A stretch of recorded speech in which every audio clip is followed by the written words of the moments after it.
The police continue to walk through all the possibilities with Wendy.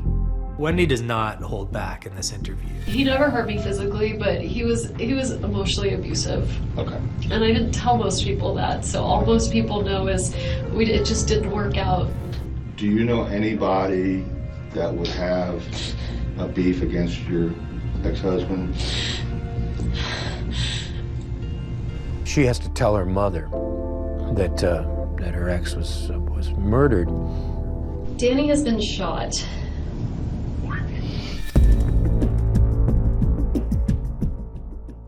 This video contains the interview of a woman who used her family to have her ex-husband murdered. Wendy Adelson had gone through a bitter separation and divorce from her husband, Daniel Markell, a clinical law professor at Florida State University.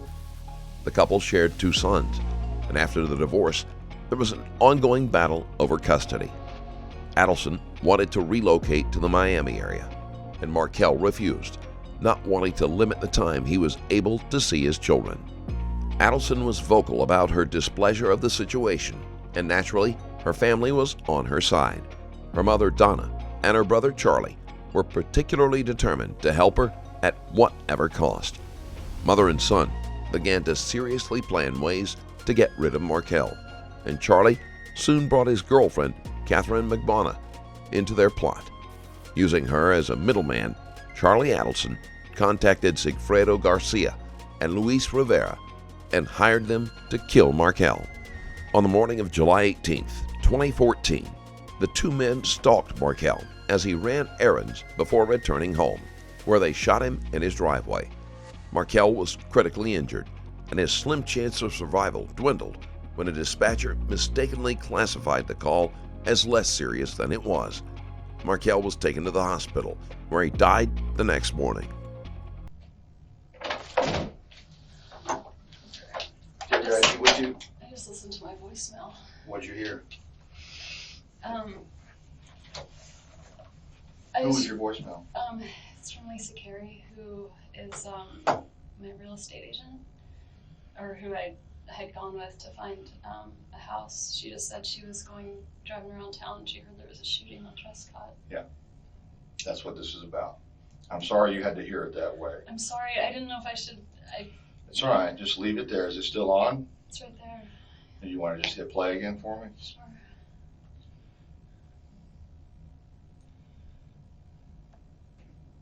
Hey, it's Lisa Carey. It is Friday, and I feel like an idiot doing this, but I just heard that there was a shooting over on Trescott, and I promise I'm not trying to be dramatic or even nosy. I don't know, just checking on you, my friend. I hope all is well. I hope your sweet boys are well, and if there's anything you need, let me know. It just ran a chill down my spine when I heard that there was something going on Trescott. All right, 212-3083. I hope all is well, and I will talk to you soon. Bye. Whenever someone is murdered, the police prefer to be the ones to give the news to the family, especially if they might be suspects. If they have not released information, it is also important to determine how that information was discovered. That's all right, you can stop it. Or does it stop automatically? It's done. Okay, do you have your identification with you?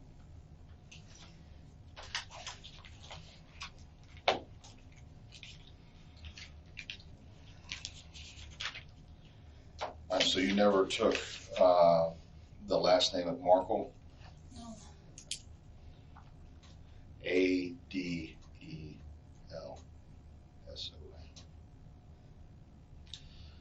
Okay.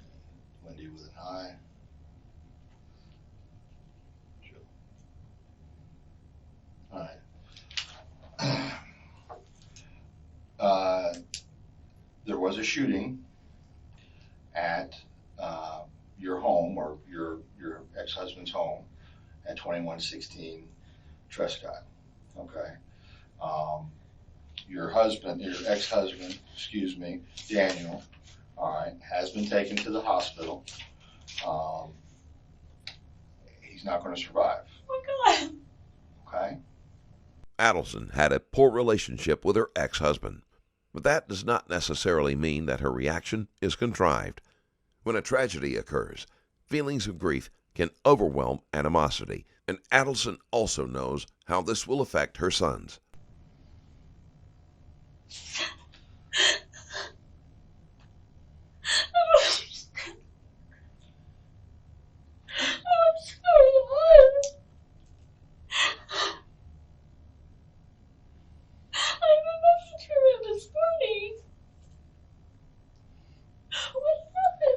Well, before we get into everything, I have to establish where you were and who you were with and so forth.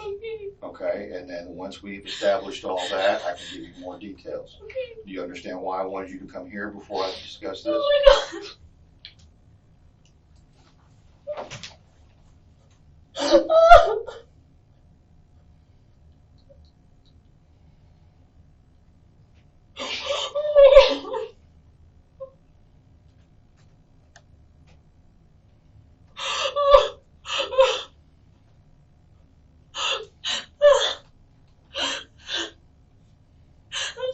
That's okay. No, you have nothing to be sorry about. I just don't understand.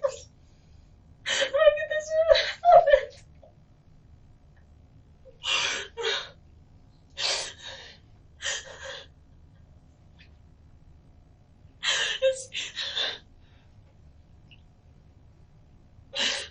Can you let me get over this hump, okay? Can we do that first? All right. Can you tell me what time you left your house this morning? Yeah, I was there. I didn't leave this morning. I didn't leave until noon. Okay. And Oh my God. And I tried to drive up Trescott and I saw that it was blocked. It was blocked at some point. I'm not sure what time it was And I blocked. just thought, oh, there's maybe some trees down or something. Cause sometimes Oh, you're saying as you drove down which one of the side roads? when I'm going to a friend's party tonight and it's oh my God, what am I even talking about? I needed to buy, it's a stock the shelf engagement party, and so I went to buy bourbon. Okay. So I went to drive from my place up Trescott to get to ABC Liquor, and it was blocked, so I just turned around. I was on the phone at the time. I wasn't paying a lot of attention. Right. So I just turned around and drove up the other way. I just thought, oh, sometimes when I lived there were electrical things Okay. that would happen. I left my house around 12:15 because I thought I'll get the bourbon and then I'll get some gas for the car and get super glue for one of the boys' toys, and I was trying to do all I can before meeting my two friends at 1. Okay, who was at your house this morning? The only person that was at my house this morning was a guy from Best Buy because my TV was broken and it's under warranty. Either for you. Yeah, I figured. Okay, a guy from Best Buy was at your house to work on your TV? I have his name and everything at the house if you Okay. want it, because the boys broke the TV, so he gave me a choice of fixing it or getting a new one. What time did he come to the house? He called me at around 8. He was probably there until around 10. Okay. Okay. And then you And then after he left, I kept working on a paper, and I emailed the paper to a librarian at school to work on some of the citations. okay. And I don't think I talked to anyone else, but I was just working for an hour or so from the house. I was gonna take a shower, but I didn't. I ran out of time. I did laundry, and then I left the house around noon. To go to the liquor store and the stuff for the party. Yeah, Okay, you went down which road you said? I went down Trescott. Okay. I saw a police car there, and I just thought it was blocked, so I just turned around and drove to, I went down the rest of Centerville, went up Benton across, went to ABC Liquors, bought the bourbon. I'm a little confused. You're up on Centerville Road. What's your purpose of driving down Trescott? It's usually the shortcut to get Oh. to Monroe. To get to Monroe? I usually take it as a cut through to get to Thomasville or Monroe. Okay, all right, so I don't know why I said Monroe. I was thinking Mosaic, Monroe, Thomasville. okay, so when you come down into town on Centerville, I almost always cut through Trescott. Trescott, and just drive by your old house? Well, I do it as a way of like coming to terms with the divorce. But yeah, sometimes I drive there. If I'm too sad, I drive around. Habitually driving past the home of an ex isn't usually healthy, but it isn't unusual behavior either. There is the possibility that Adelson would be seen, so driving by that morning, if she had known Markel was going to be shot, would have been foolish. Okay. If the kids aren't home and I know they're not home, I feel better about driving by the house. But yeah, it's shorter and I just usually drive by. It's shorter than going all the way down to Benton. All the way down Centerville and around Benton. It's just a shortcut I always took. Okay, so you turned around and went back to Centerville, I take it? Yeah. Down to Benton and went to the liquor store down there on Thomasville? Yeah. The one at Benton Road? ABC Liquors. It's at Benton. Mm-hmm. Okay. All right. Did you make a purchase there? Yeah. And that was sometime after 12? Probably 12:30. Okay. All right. And I talked to a guy there because I don't really buy much alcohol, and so they wanted bourbon, and I asked the guy. We had a whole conversation about bourbon and my eyes. Like, your eyes? He just said your eyes are really blue, and you have contacts? I do. Okay. But I just remembered it. Right. So I bought the bourbon and got some gas on Thomasville and met my friends at Mosaic. Which gas station did you go to on Thomasville? The one that's, I always forget the name, but the one that's close to the cross street. It's right next to the Goodwill. Okay. If you're heading north on Thomasville. If you're heading north on Thomasville, it's on your right. Okay. Just past the Goodwill Just place? past the Goodwill. It's close to the intersection there. Okay. All right. And then from that point, you went straight to the Went to Mosaic. Mosaic restaurant? And met friends there. I used to have kind of a steady Friday meeting, and I hadn't seen my two friends in a while. And so we had made plans to meet up. What time did you get to Mosaic? About 1. I was a little late. We were supposed to meet at 1, and I got there a few minutes after. Okay. All right. I know it's cold in here. Okay. I think that's not why I'm Okay. shaking. I know it's part of it, but do you know anybody that would have a beef against your ex-husband?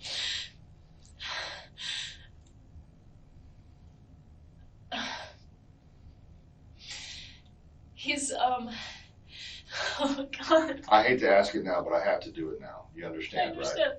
I understand. He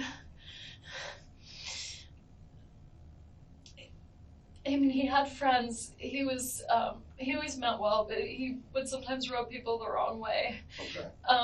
But not anyone who would do something like this. Anybody that he owes money to? No, he owes money to me. He owes money to you? But not Okay. Not me. Okay. All right. All right.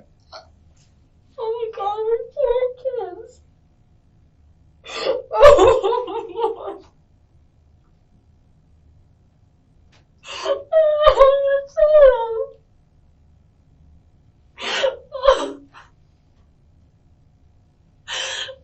I know a lot of people didn't really love him, but I don't know anyone who would do something like this. Well, we're still trying to determine, what happened and how it happened. But he wouldn't do this to himself. Okay. He was a very positive person. Okay. No one that you know of or that you've spoken to recently that he's had some type of problem with or that he was concerned about? No one that he was concerned about. I mean, we've been separated for 2 years, so I don't know, Right. If he had something going on, I wouldn't know about it, but, I mean, I had lost my voice earlier this week, and so we had put off this conversation about our son's school and where he was going to go, and he, I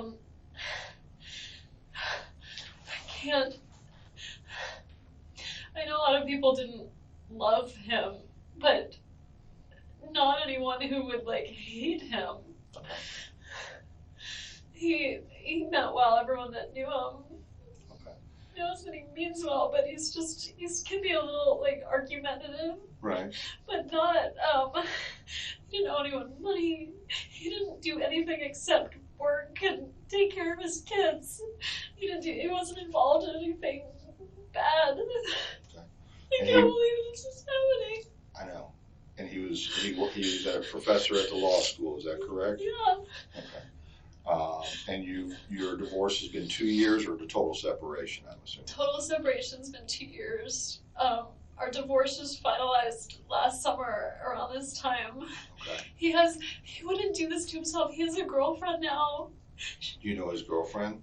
Both Adelson and Markel had moved on from their relationship. There would be no contact between them if it hadn't been for the ongoing custody battle. I recently released another shocking case on my Patreon. This video shows the interview of a man who, after being involved in the murder of a man and his wife, later ended up shooting a 12-year-old boy in the head. You can watch it right now at patreon.com/strangerstoriesplus. I met her once in the last couple of weeks. She was visiting. She lives in New York. Okay. Do you know anything about her? I know some things about her. She's also a law professor. I know she's recently divorced and she has a son. I don't know if her divorce is final, but I think recently divorced. Where's she a law professor at? At NYU. And they seemed very happy, and I mean, I think that was a really good thing in his life. He seemed really happy about it. She came down here, she met the boys, and I met her, and she told me how great she loved the boys. You know, like it seemed fine. Did she ever stay at the house with him? Just that one time. When was that? I remember because I just got back from being with my family in South Florida.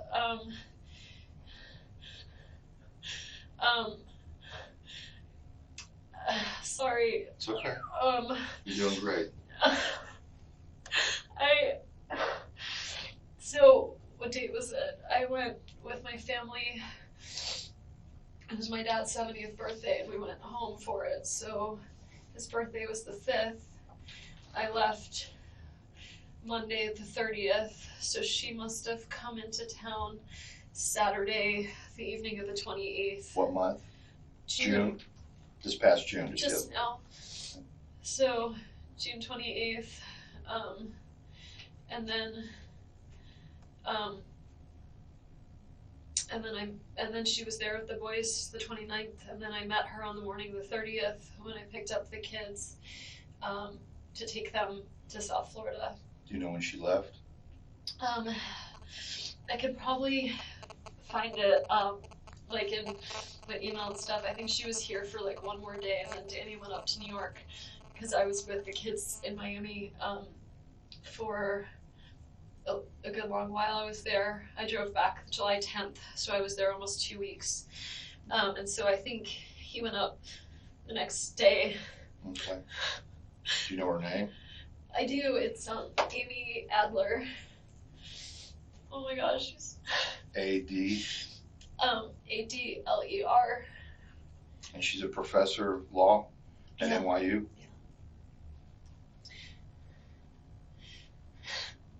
What kind of car does she drive? I have no idea. I don't know if she has a car. She lives in New York City. Well, so I mean, she was driving down. I mean, she flew down here, I'm assuming. Yeah. Okay. Okay. Do you have her phone number? I don't. Okay. I don't know how long they were dating even. It seemed kind of serious if she met the kids, but I don't really know.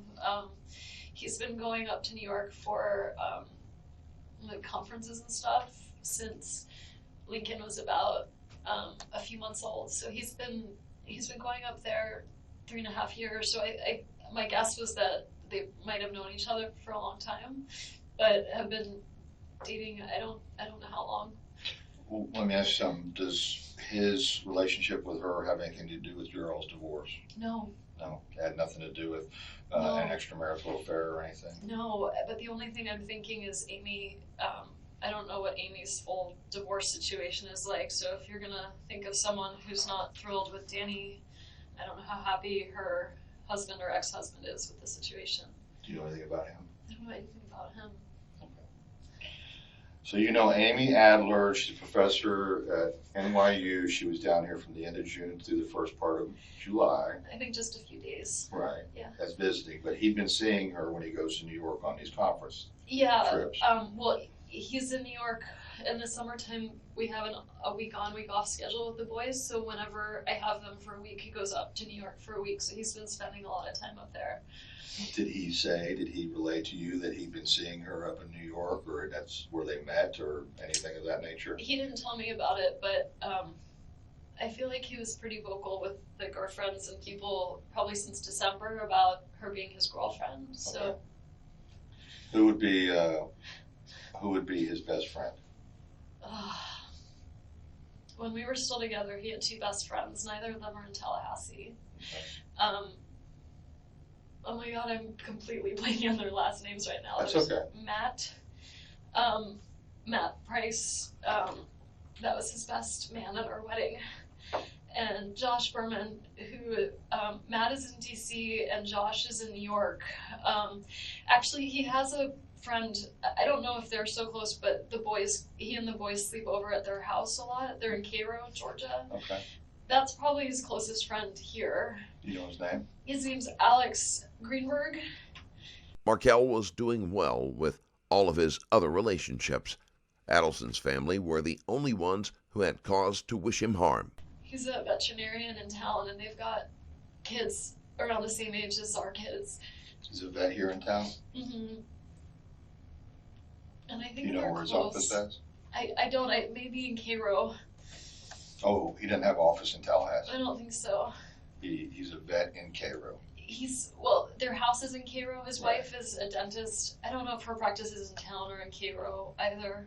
His wife is Maya, M-Y-A. Okay.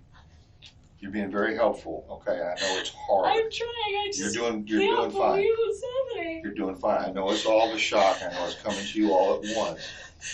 Okay. I don't know who would do this. Okay.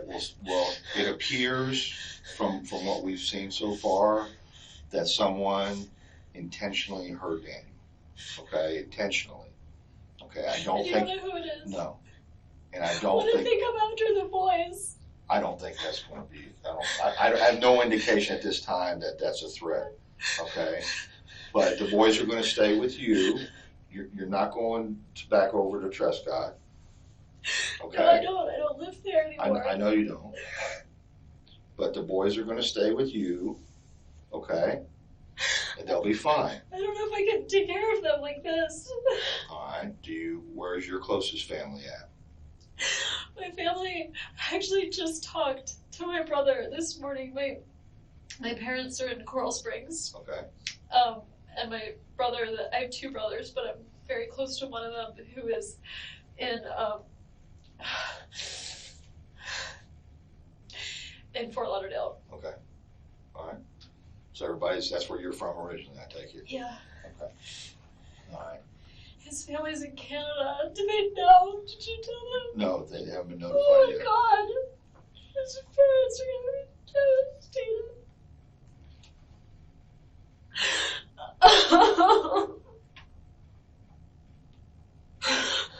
Okay. This is what I want to do, okay? This is what happened, okay? Daniel's been shot, okay? And we have to find out why and who did this. Can you help with that? I will try. Okay. What I want to do right now to try to expedite things, okay? But I need your permission, is I want to take your cell phone and download all the information out of it. Sure. Do you have a problem with that? No. Okay. And then we're going to make arrangements for you to get the kids, or we'll get the kids somehow, okay? Because the kids are at daycare, right? Yeah. And they're going to need their mother. Yeah. Okay? Yeah. Okay. Can you do that? Yes. Okay. I got to get a form for you to sign, and then I'm going to get the phone started, okay? Oh my God. This is an odd comment to make. It could be guilt because she was involved with her family in the plot to have Markel killed. Or she might suspect what has happened but cannot face the truth. I have a lot of friends. I know. How do you know that? Well, you had two of them up there for a last-minute lunch date, right? Last minute? Well, I mean, you went up there, you're sitting with them, you have friends. I do. What I meant by it is that Danny didn't treat me very well, and I'm Okay. so scared that maybe someone did this. Not because they hate Danny, but because they thought this was good somehow. Oh, are you saying that you think maybe one of your friends would have done something Who like would this? do this? I don't know. That's why you're here, and that's why we're talking.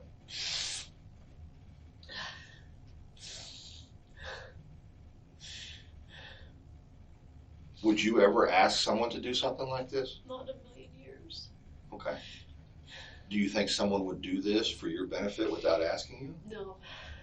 What good does it serve? I made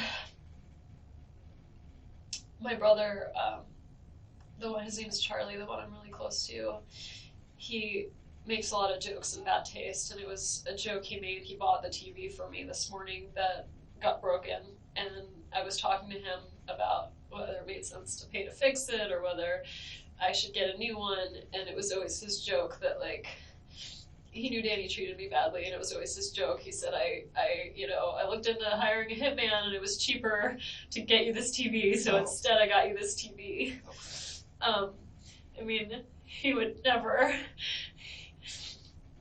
He's my big brother, and he's been taking care of me since I was little, but he would never. And I told that to the repair guy this morning. Right. If Adelson is hoping to make her brother sound innocent, she is doing a poor job. Not only was he vocal in his hatred of Markel, but he was instrumental in hiring the hitmen. This begs the question, did Adelson know that and decide to allow him to take the blame? Or is she unaware of his actions and doesn't realize that she has said the worst thing possible? It's okay. He asked me how much it cost, and I said I didn't know because it was a gift, because my brother said it was cheaper than a hitman. It was my divorce present. Okay. Such a horrible thing to say. I'm so sorry. It's okay. But even my family, who felt like I had been mistreated, would never do something like this. Never. Well, you guys have been divorced for over a year. Has there been any type of abuse in that time? Of him towards me? Yeah. No. It's, he's litigious, and we have an ongoing case because the house, it shouldn't be in my name anymore, but when we settled the case of our divorce, he said, one of the agreements the court said was Danny wanted to stay in the house. They said, you can have the house, but you need to pay her half of the amount of what the house is worth. And he agreed to it, and then months passed, and he just never paid me. Okay. And so we have ongoing litigation where I filed a motion in the court to have him pay me what he said he would, and he filed a counter motion for sanctions against my attorney because he thought that she did something wrong, which she didn't.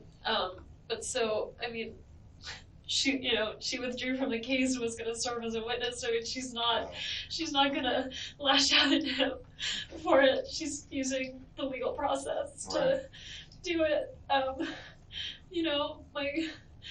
My parents are, very angry towards him. But even when they're around my kids, they would never say a bad word about my kid's father. They're really, really careful about that.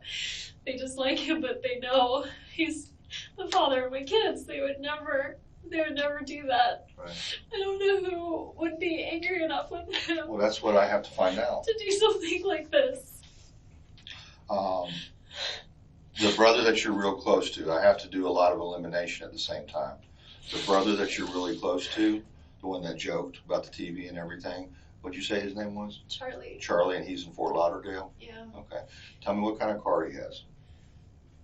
He has like 5 cars. Can't tell me all of He them. drives I think one of them is an unmarked police car. Oh, really? He's a bit of a character. Okay. So I don't know what he's driving at the time. Right. But I'll tell you, he's a periodontist, and he has this practice where he works from early in the morning till late at night. So you ever wanted to find his whereabouts, he's working all day long and Okay. until early in the morning till late at night, always driving to a different office, working. Oh, he goes to different offices? Yeah, he works in different offices all over South Florida and does implants for people.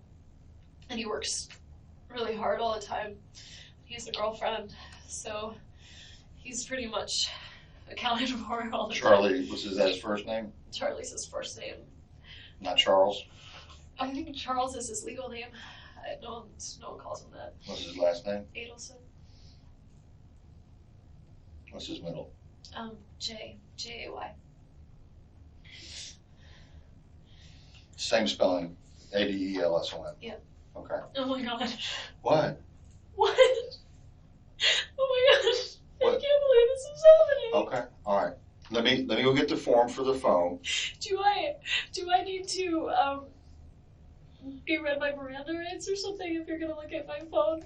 I can read you Miranda if you want to hear I don't that. know, I'm just trying to make sure I'm being I have no protected. reason at this point to suspect you in this incident. Okay? I couldn't tell from the way you were talking to me in the car if I was a suspect. Well, no, and the reason was I didn't want to get into everything until we got up here. Is he okay. still in the hospital? He's at the hospital, yes. Yes. And he's alone. Yes.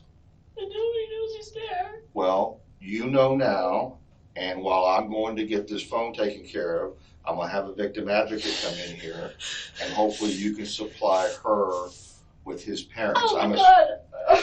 I'm assuming his parents would be his next of kin. He's a sister he's really close with. Where is she? They're all in Canada. He's Canadian. Okay. All right, they live in Canada. They all live in Canada. Okay. His family's all in Canada. Okay. They're gonna think I did it. No, now, just don't jump to conclusions on that. Oh my god, I can't believe this is happening. All right, let me go get the form for the phone, okay?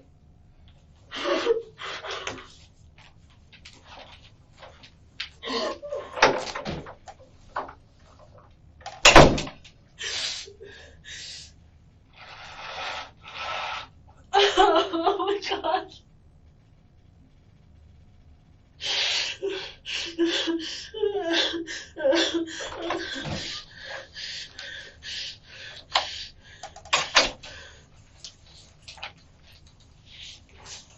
Sorry, you okay? No. I meant to, like, It's fine. Our last interaction wasn't nice. well, you're talking about personal. Yeah, I'm just looking here. I didn't want him to take the boys this afternoon. I had wanted to have them.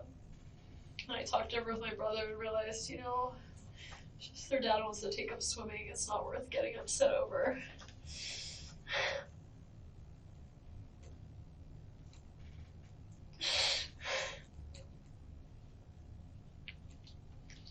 He sent me that message at 9:15 this morning.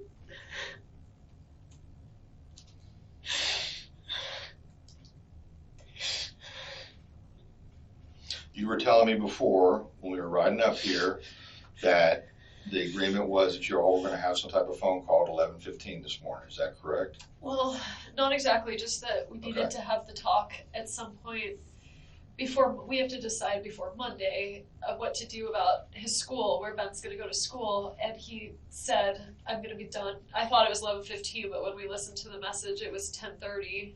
Okay. When he said, I'm gonna be he went to like a workout class at the gym. He At said, Premier. At Premier. He Mhm. said, I'm gonna be out of it by such and such a time, you can call me then. And I called, but I think we could see what time I called him. I thought it was more of like, let's see, recent calls. I called him, well, that's him calling in at 9:02. I called him at 11:42 and got his answering machine. He called you at 9:02? He called me at 9:02. Mm-hmm. The repair guy was there, and honestly, I leave my ringer off a lot of the time, so I didn't even hear the call come in.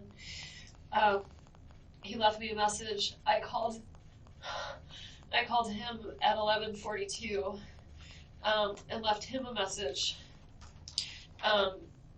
just saying, okay, I want to talk about school for men, and I assume I'll see you at 4:30 today. Adelson and Markel were in regular contact because of their legal issues, so there was nothing remarkable about the calls and texts between them that morning. When I figured he's going to take the kids swimming, Right. and he'll drop them at the house at 4:30. Okay. So in other words, the whole meeting at 10:30 or 11:15 Just didn't didn't happen. happen. Right. Okay. All right. Let me get this. There's a lot of information on here. Okay. It'd probably be easier if I read it to you. Fine. Okay. I, Wendy Adelson, and I got to change this. Adelson. I know I got to change that. It's okay. It's Adelson. Actually, it's spelled right. I said it wrong. Adelson.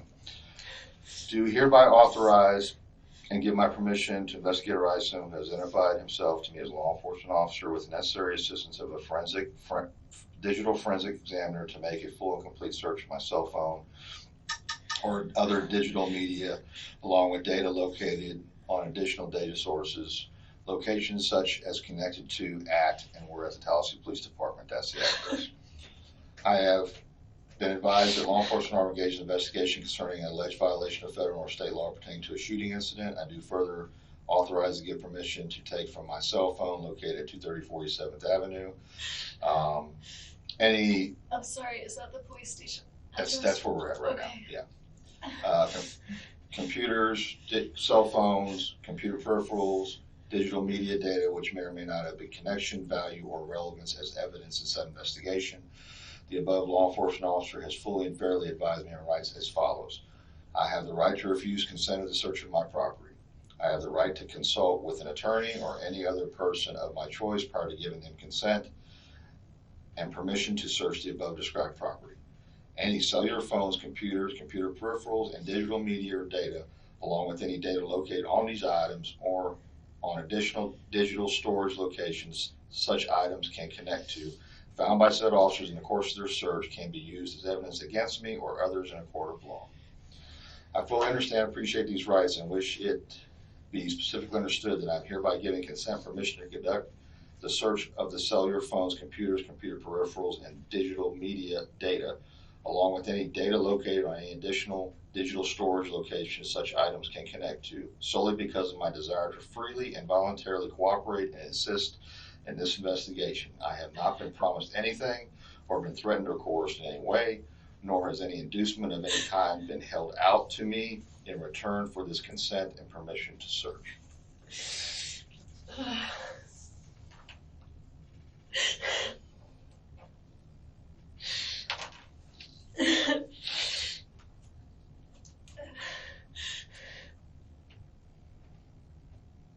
Okay, can I have your phone now? Yeah.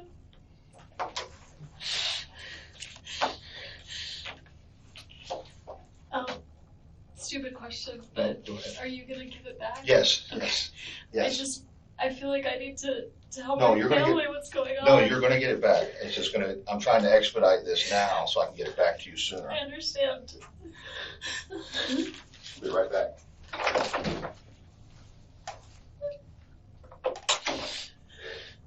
After giving consent for her phone to be searched, Adelson is left to wait while they download the contents. She seems unbothered by what they might find, but many people believe that they have successfully erased incriminating evidence, when that isn't the case. Seriously? Okay, I'll hold it. Sorry. It's okay. We just have to eliminate everything. Okay, you know what she's saying, right? I'm assuming I'm a suspect. I can't No, really you're not a remember. suspect. I don't consider you a suspect. I asked you to come up here. You came up here voluntarily. I've not read you Miranda. You are not under arrest. You are the closest thing to family that I have to Daniel right now. Okay? You are. I'm so sad for. I So, was thinking about something else. He told me that he comes. We have week on, week off, but on Wednesdays we do an overnight. right. And he told me that he might have some work up in New York and he might not be back in time for the Wednesday overnight. So there's no way that he did this. Normally, anyone who has committed murder will take every opportunity to allow the police to believe it could have been an accident or self-inflicted. Adelson is adamant that Markel would not have harmed himself. It could be a calculated ploy to make herself appear open and innocent, but that always carries a risk of drawing suspicion. Because he had all kinds of plans, like, for next week that were... You're saying he would not hurt himself? No. Okay, all right. It wasn't him. Okay. He has no reason to hurt himself or anything along that. No, I mean, I can see him being really sad when we first got divorced. Right. But now he's got Amy, and he loves those boys. Okay. And things were really good for him. There's no way he did this to himself. Okay. I believe you. Which really scares me because it means there's someone out there that's willing to do this to him, and I'm scared for the kids. Okay. I understand I understand And they're at school right now, and I want to... There's an officer at the school. Okay. The kids are fine. Okay. Okay, there's no... I don't know, I'm going to tell them. Well, we're going to help you with that. Okay? But here's what I have to do right now, and I'm just trying to... I want to get this down, Pat. I know you don't have your phone to refer to, Okay. but that's okay. You'll have all that information. Right, because I'll check that against what you tell me. Okay. Your last phone your last personal contact, in other words, in person with Daniel, was when? He goes by Danny. Danny, okay. No one calls him Daniel. I don't know him, so I'm sorry. I'm just telling you Danny. so that it just feels really personal. My last face-to-face contact with him, wow.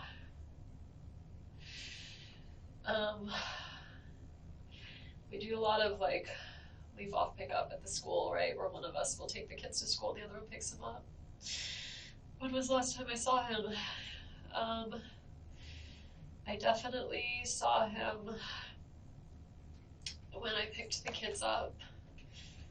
I feel like there's something since then, but that would have been... No, I'm gonna wait. I'm not familiar with the... Okay, I'll get Annie, because she wanted it before. Yeah. And that was that morning I drove down, so that was June 30th, Okay. whatever that Monday morning was that we drove down to Miami. I saw him, I met Amy, and we did a lot of Skype, like we'd Skype every day while I was gone. But that's not in person. I came back with my parents. We drove back all together, and then that Friday, which would have been last Friday, a week from today, so if today's the 18th, it was Friday the 11th, that's my other brother's birthday, and I would have seen him, but I had been with the kids for like 12 days straight, and I was getting really sad at the idea of drop-off of Danny coming to pick him up, and so my folks said, you know what, why don't you just, so at about 4:45, I just went over a friend's house. I didn't see him that day, and then he had the kids, and I got some sort of laryngitis, and I was alone all weekend, so that was Saturday, Sunday, and then this week, I missed the kids, so I visited them at school on Monday and Tuesday. They were staying with Danny? They were with Danny that whole time, but Danny and I had started on days when we really missed the kids. We'd go have like lunch with them or breakfast with them. So I went and had lunch with them or read them a story. I saw them Monday, I saw them Tuesday. Wednesday was my overnight, and so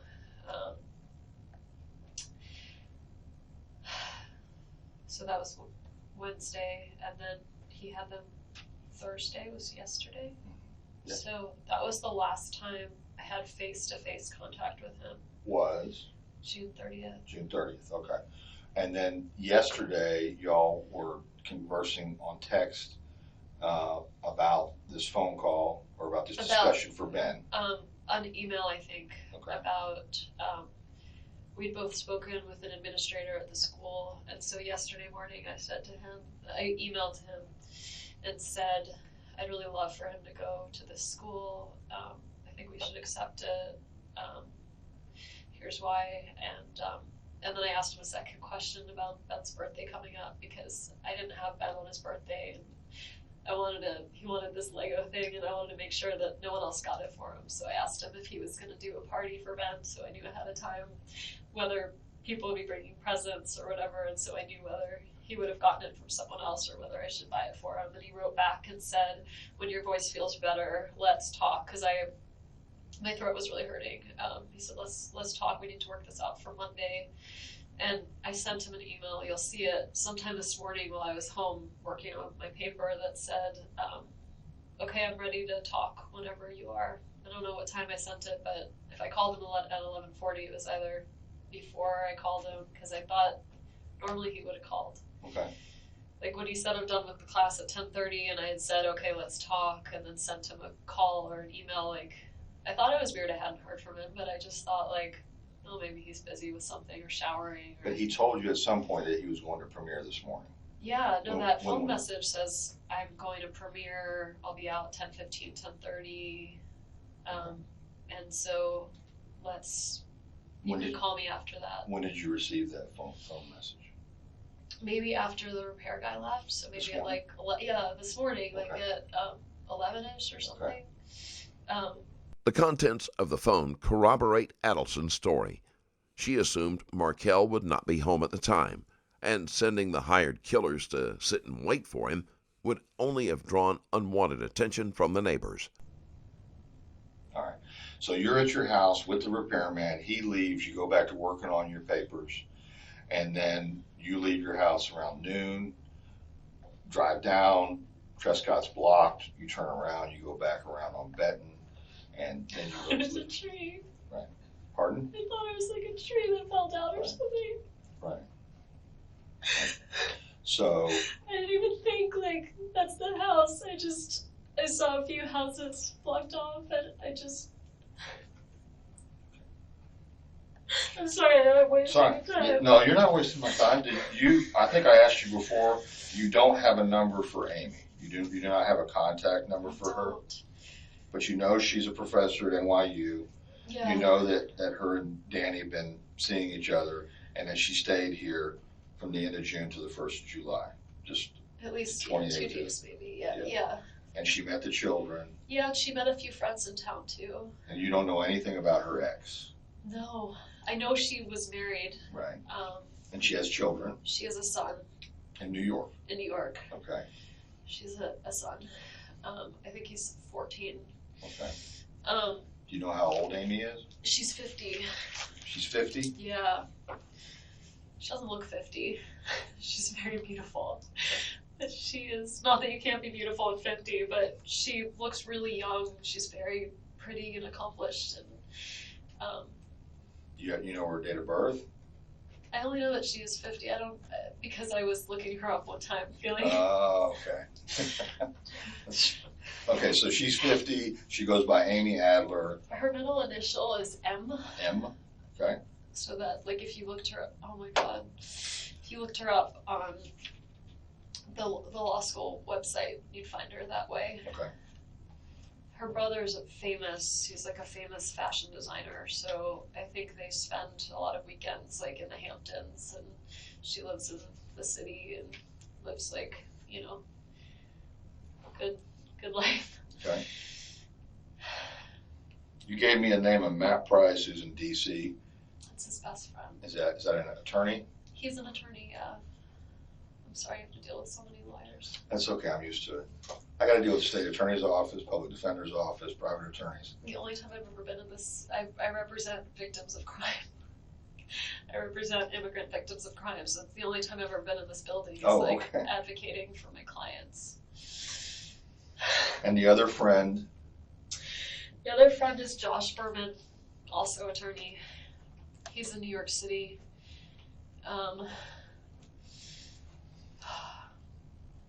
A city attorney for New York? No, he's private. They're both private. Okay. And they were like the historic best friends. Okay. From college and law school. And then, of course, Alex is up in Cairo. I know. I'm assuming they're close. I know that he sleeps over at their house a lot with the kids. Okay. I don't know if it's because the kids really love to play together or because they're close, but they spend a lot of time together. I'm sure they're close. All right. Okay. Danny's pretty religious, so like he'd be connected with like rabbis and stuff in town too.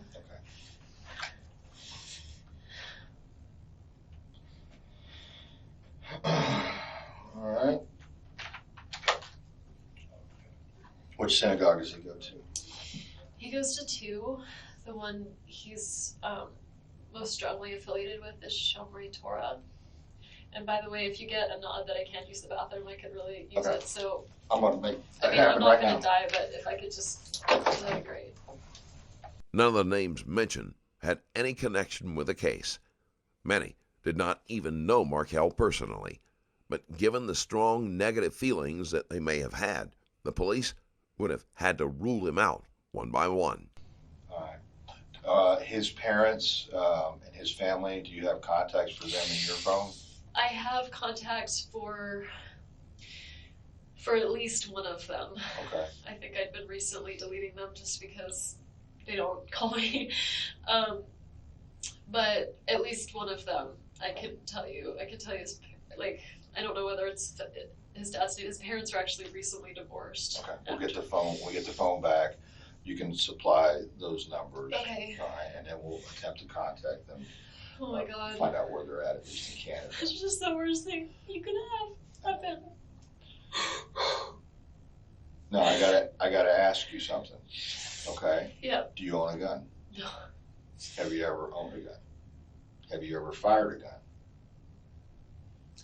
I think I went skeet shooting about 12 years ago. Okay. Nothing since then?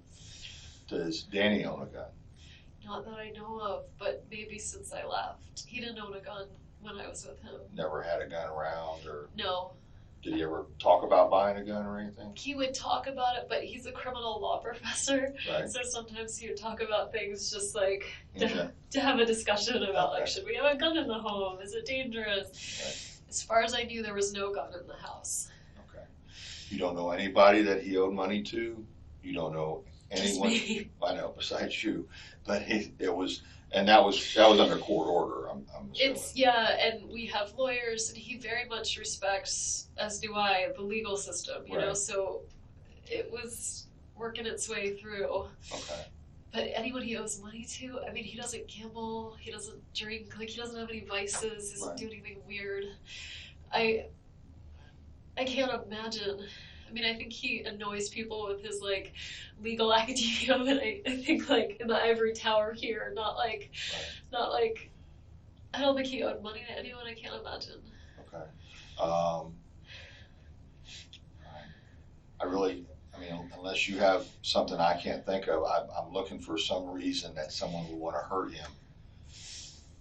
Not just hurt him. Right. I mean, I know, but the intention.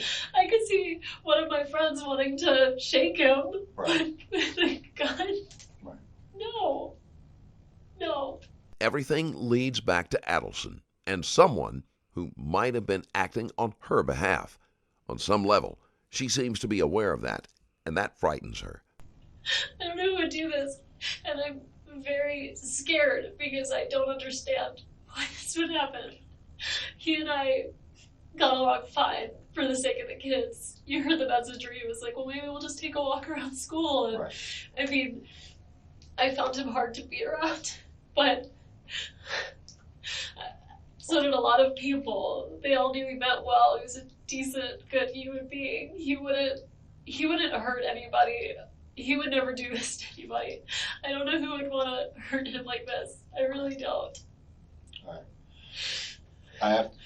I need to ask you, was your divorce, you said before it had nothing to do with infidelity, no extramarital affairs or anything like that. Neither one of us. It was just simply the fact that you all just didn't get along anymore, or was it just the fact that he was belligerent to you? He never hurt me physically, but he was emotionally abusive. Okay. And I didn't tell most people that, so all most people know is it just didn't work out, and it's just the kids are young, and this is just better this way. So other than my family, who saw the way he treated me, most people were, well, I think his family was very surprised. He told everyone around the community that I was mentally ill, because only a crazy person would leave him, and Okay. so there's a lot.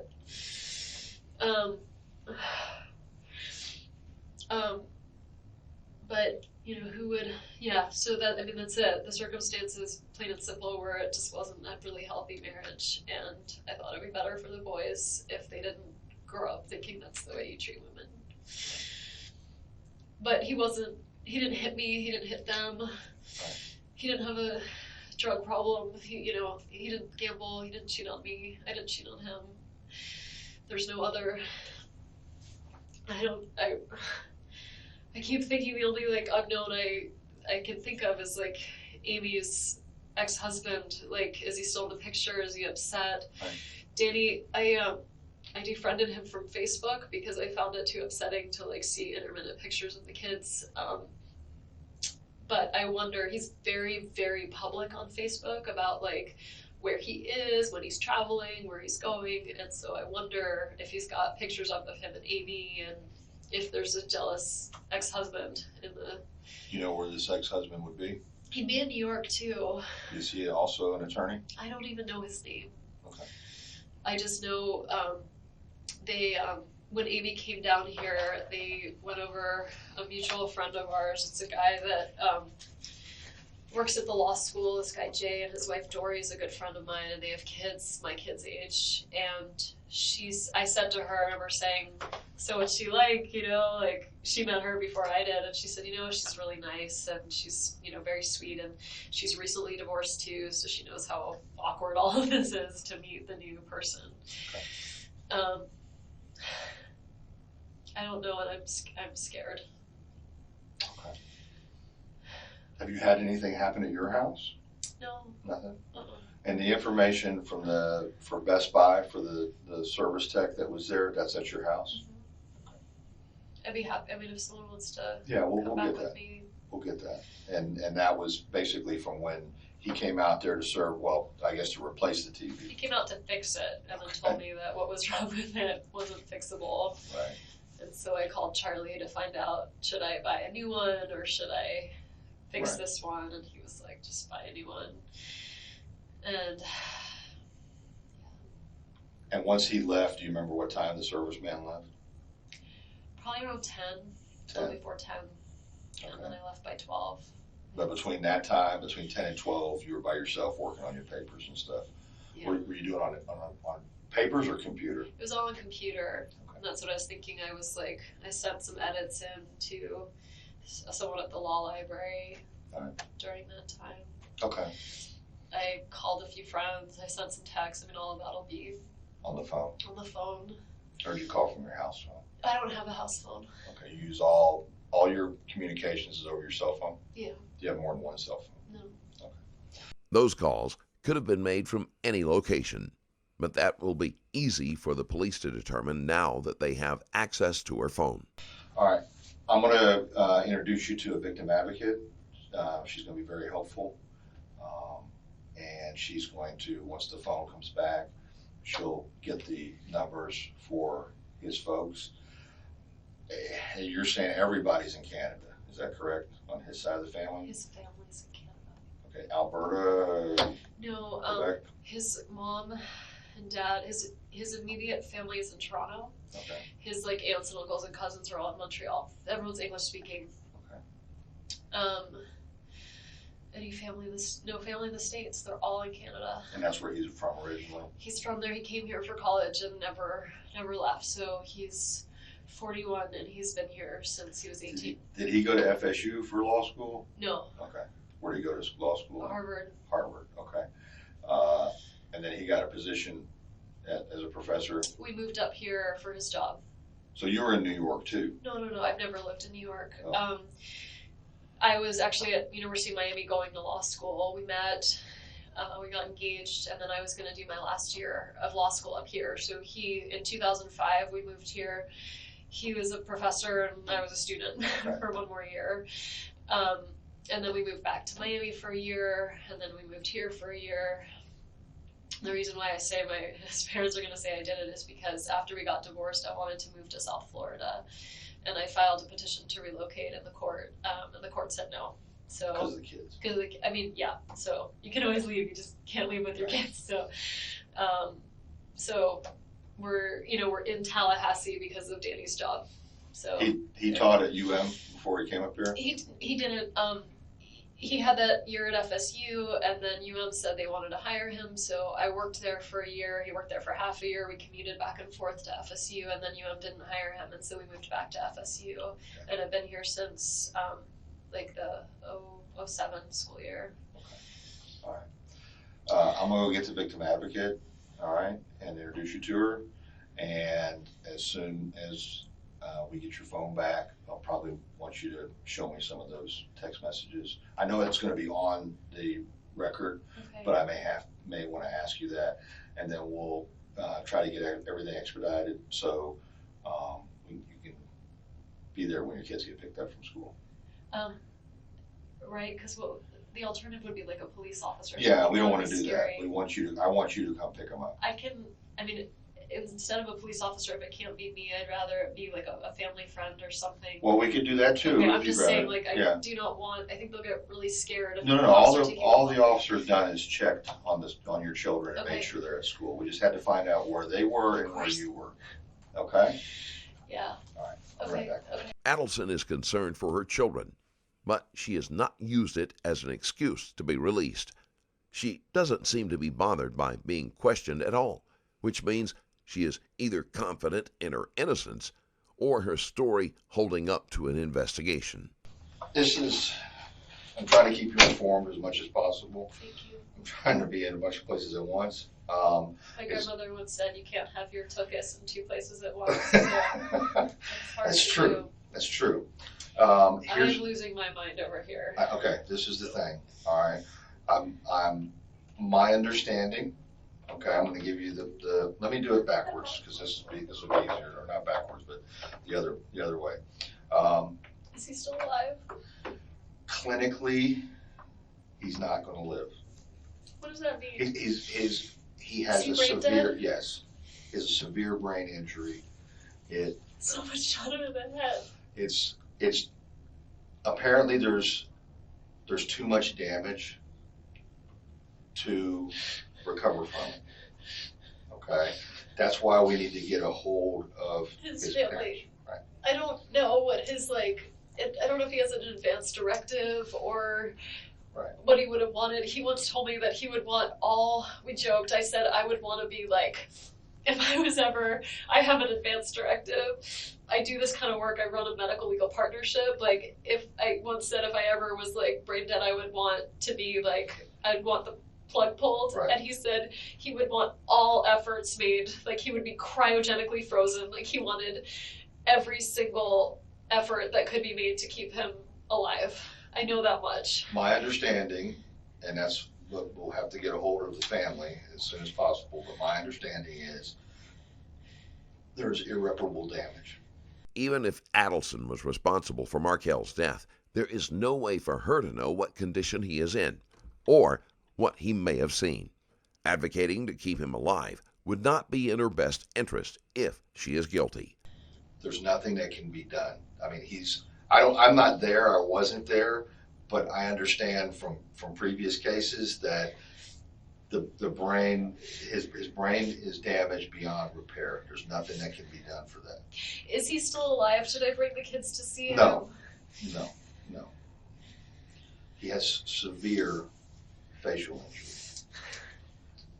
I'm sorry, and I know this is tough, but I would not want my children to see. Okay, I just thought I got this inkling that maybe he was like still somewhat conscious and I No. wanted him to get to be with them okay.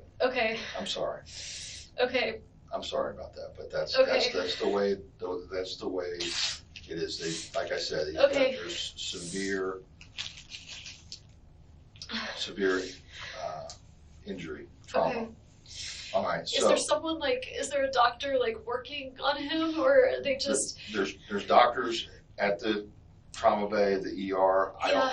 I think he's been transferred to ICU. Okay, All right, and they'll have to make a determination about organs oh my and so God, forth. oh. So, hence, hopefully we can. Okay, the kids, the kids. All right, now let's talk about the kids, okay? Okay, I don't know who the contact person was. Was it one of the ladies that you were eating I with? think No. Miss McPherson. I thought I wasn't supposed to contact them, so I didn't ask about those two because I thought it seemed. Anyway, I That's asked fine. 2 other women I'm friends with. Okay, that are familiar with I the think children? Jane is who they got.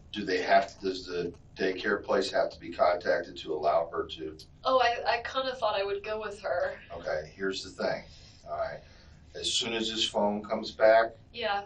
I have to ask you some questions about I've already known about the phone. Yeah. Would it be possible for? It would be weird for Jane to, Jane likes the boys a lot, but it would be better for Lynn to pick them up, just because Lynn has picked them up before, like when Danny had a back surgery. Okay. They call her Aunt Linny, they're really close with her. If we could get her cell phone number, Okay, or Do Lynn her and Jane daughter, know each other at all? probably a little through me, Through you, but but not friends. yeah. I mean, Jane's a therapist. Like, she'd be very comforting. She has 2 kids of her own. She'd be fine. But I'm trying not to freak the kids out any more than necessary. So Lynn or Alan, her husband, Alan or Lynn would be the best choice. you don't have a number by heart for them? No. Okay. Here, let me go check with Joanna and see Please. where she Like- got, if she got far with them. The reason being is, You need to talk to me. yes, Okay. and you've been great. I mean, you understand exactly how we have to do things, and I haven't had to explain a lot of stuff, but really, I feel the need to, I really want you here. Okay. If you know, and you're not under arrest or anything like I that. understand why you But think I'm but- the primary suspect. No, you're not the primary suspect. I have to work just as hard, whether you were or you're not, Okay. I okay? understand. To show what your activities were, Yeah. okay? Yeah. And let's put it this way, I think you're a straightforward person, and I think at this point, if you had anything to do with this, you'd have already told me, Okay. and you haven't. So my thing is that let's let the, My ex-husband caused me a lot of grief. I would never do something like that. I know. Adelson is honest about the state of their relationship. Like most people, she had no desire to continue interacting with her ex, but not to the extent that she would take to pleasure in his death. And it's So gonna, I understand why I would Okay. be the person you would think would do something, but well, we have to work just as hard to eliminate it's people. fine. I want to figure out who this is because I'm honestly worried. Well, let me ask you, if you found out that this was someone that you personally know, would that change your mind about what should happen to that person About what should happen to that person? for prosecution purposes? No. Is I mean, there if any way that you would think if somebody tried to kill my ex-husband, they should be prosecuted to the full extent of the law. regardless of who it is? I mean, it would be different if I thought it were my brother, but I don't think it was my family. Anyone outside my immediate family, that's a tough one. But Okay. I don't think my immediate family did this. So Okay. if it's anybody else, yeah. Okay. Would you think that this guy Charlie would even be capable of doing something like this? No. It's just talk. He's a joker. Okay. All right. Based on the fact that the clock is already ticking, all right, and we have to do as much work as possible up front. That's why I want you to stay here, Okay. if at all possible. Okay. But you're these children's mother, and if they have I somebody, can't freak him out, you know? Like, nobody's gonna freak them out. I know, I'm just saying, like, my kids, like, they're already gonna have to deal with so much. Like, they're gonna wonder where I am, and the best thing would be Lynn and Alan, to have them hang around with them. My friend Janine, I was with 2 women. One of them is they're both doctors, but one of them has kids that the boys are friends with. And so, like, he could go over their house. They could go over their house and spend time. I don't want them, like, where's mommy? What's Mommy's going on? busy. Mommy's busy, can't come here right now. Will that suffice? For a little while, yeah. All right. Lynn, do we have a number for Lynn? Joanna tried to get in contact with her, left a message at Alan's office for him to call. They haven't heard back yet. Can they page him? Like, do they have a...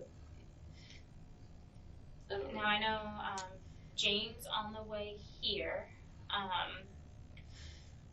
and you just don't think she I mean, I think she'd be okay. I think I'd rather Jane. Jane has just never picked up my kids before. Would the school have a problem with Jane picking them up? Given the circumstances, no. Okay. Well, I mean, do they have to have authorization? They probably do. I mean, I can call the school, and I mean, this is a very unusual circumstance. I can call the school and tell them I approve Jane McPherson to pick up the kids, and then. Does she have a place to take them?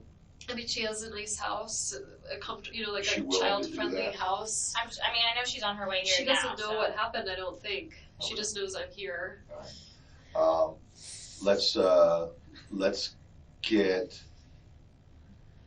Jane's on her way here, all right, and the school's out on Tharp, and I'm assuming she lives up in the northeast part of town. Quite an assumption. Yeah, she's off Waverly, and her husband is a writer, so both parents are around. Let's have Jane. You want me to talk to her, or just tell her that, or have Joanna tell? I'll talk to I Joanna. think someone should. Jane was a victim advocate too for a while. She's in there. Jane McPherson McPherson. My What was friend she, a Jane. victim advocate? in Gadsden. Okay. Maybe she wasn't. She's a therapist. Okay. Did she do something at the university now, or is she just a PhD She was the 1 student? million bones woman. Okay, that's where I know it's coming Alright. from. Will you coordinate with her, let her call the school to have Jane pick the children up? I'm gonna redirect Jane to the school directly. Okay. It's what's your, Creative preschool. It's on Tharp. Right past there's a Magnolia school, and then there's Creative on your right. It's right up here, right? It's on Tharp. Oh, There's a Tharp out couple. west of town? There's a couple. I'm really bad with directions. If you were to go all the way up Tennessee Right. and turn right, like on, I think it's Ocala, right Right. where Super Perros is, and then you'd make a left on Tharp. You'd go up a little ways more, and it would be on your right. Creative preschool. I'm gonna throw up. Come in the bathroom if you need to. Okay. You Leave wanna go this in there for a open? bit? No, I'm fine. Okay, well, let me know if that. The police are doing everything they can to ensure that the children are not distressed any more than necessary, while still making sure that Adelson remains available for questioning. How you doing? I don't know. Okay. All right. How are you doing? Feel like my head's about to explode. I'm about the same. Okay, I need to find out, this number here, 6800. That's Danny's number. Wait, 6,800. I'm 202. 8200. Yeah. Okay. Yeah. Same here.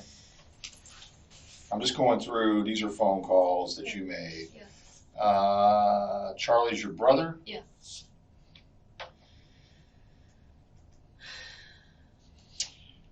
No, I didn't call any weird sex hotlines or anything this morning. That's okay, we've seen that Really before. embarrassing. That's all right. You checked your voicemail yet? Oh, Or no, you why would checked, it be a 305 number? I don't know.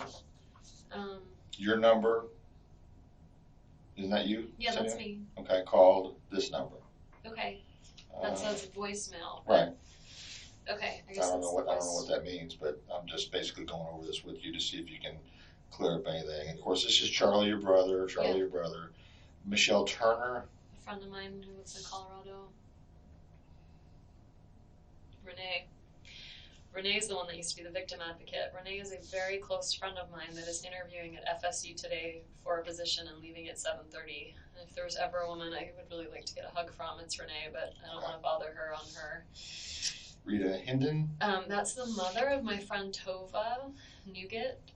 So it must be like a family plan under her mom's name for some reason. So But you called the my friend. friend Tova was returning her message. TOBA. Tova, Tova.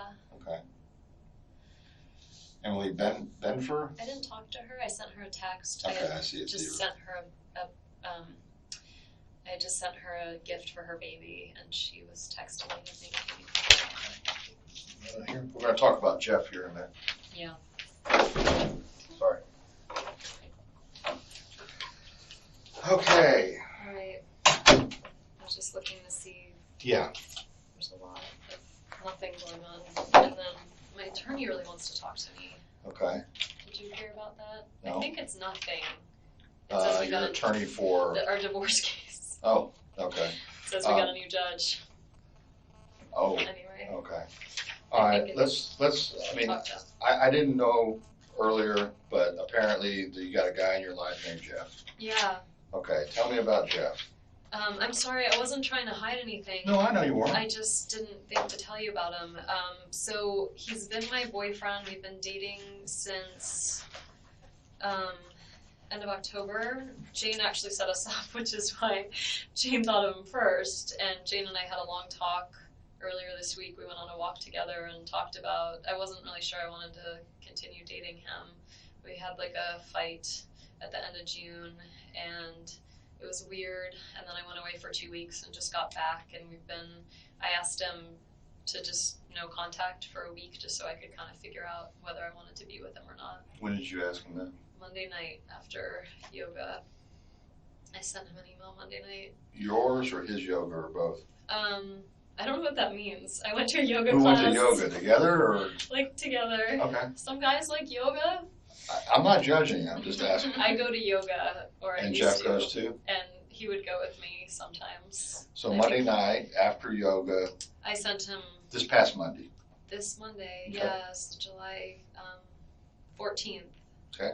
I just sent him an email and said, you know, my heart is really heavy and I'm having trouble figuring out what to do. It'd be a lot easier if I just like didn't have any contact from you for 1 week, and then we'll kind of figure out where to go from there. Adelson's boyfriend had no involvement in Markel's death, although his relationship with Adelson could have given him a motive. And so I haven't had any contact from him. Was he amicable to that, or did he? He didn't respond to it. I said, I'm going to take your silence as acceptance. And Oh, okay, you were in person telling. no, I emailed him after yoga. He'd been like, let's go out tomorrow, let's go out the next day. And I felt I have a hard time saying no. And Right. so I didn't say no in person. And then later I wrote him and said, I really just need like a week of silence to get some clarity on where we are. Okay, so he never responded. Still has not responded. The only response I had is that I bought some presents for Ben for his birthday when Jeff and I went to Destin one time and he had them at his house. And so he brought them. I came to work and there was a bag of the presents from his house. But I had asked him at yoga, I said, oh, when you get a chance, I'm really going to need you to bring those presents because I don't have the boys this week and I could wrap them. And so he just brought the presents so I could wrap them. When did he bring them? It must have been Tuesday morning at some point. I think I got to I'm not in the office like 9 to 5 right now because I just finished teaching and students are out of session, and so I have writing deadlines, so I work sometimes from home or from a coffee shop. And so I rolled into work sometime mid-morning, and they were there. So I don't know what time he was there, but I could ask my assistant. Well, that's all right. I'm just saying, you asked him for them And he brought him. on the phone, I guess? When I saw him at yoga on Monday, Okay. I had mentioned to him that I wanted to wrap these presents. I had most of the week without the boys, and I was, looking for something to do. I might as well wrap Ben's birthday presents, and so he brought them. He brought them to the office. So he brought them even after the whole. I said no need some contact, space. but yeah. Okay. Why would you say? How long have you been seeing Jeff? Since the end of September. Okay. All right. And so since September, you all have been seeing each other exclusively? In the fall, I was dating someone else too, and the relationship really evolved around February. I post-divorce, I was kind of slow to Right. but so I jokingly used to call him my special man friend, and around February, he started being more like my boyfriend. He started spending some time with the kids, and they really adore him. And I introduced him as mommy's friend, not as mommy's boyfriend, so they just think of him as Jeffrey, and he plays Star Wars with them. And so he and I would spend time together on the nights or the days I didn't have the boys. And then when I had the boys, he never stayed over, but he would sometimes join us for dinner and play with the kids and then go home. And things actually were great, and I was very happy. And then we went to Gainesville together. He's a social work professor at FSU, and he was teaching a class at Gainesville, and so I didn't have the boys that weekend. I went with him to work on some writing, and we had a great weekend until Saturday night. We went out to dinner, we came home, and he just was convinced that I'd been cheating on him for months and had kept track of it and was just absolutely convinced that I was cheating on him. And I kept telling him I wasn't, and he just was, I felt like not very trusting of me, and it just made me feel really uncomfortable. And after that happened, I wasn't sure that I wanted to be with him anymore.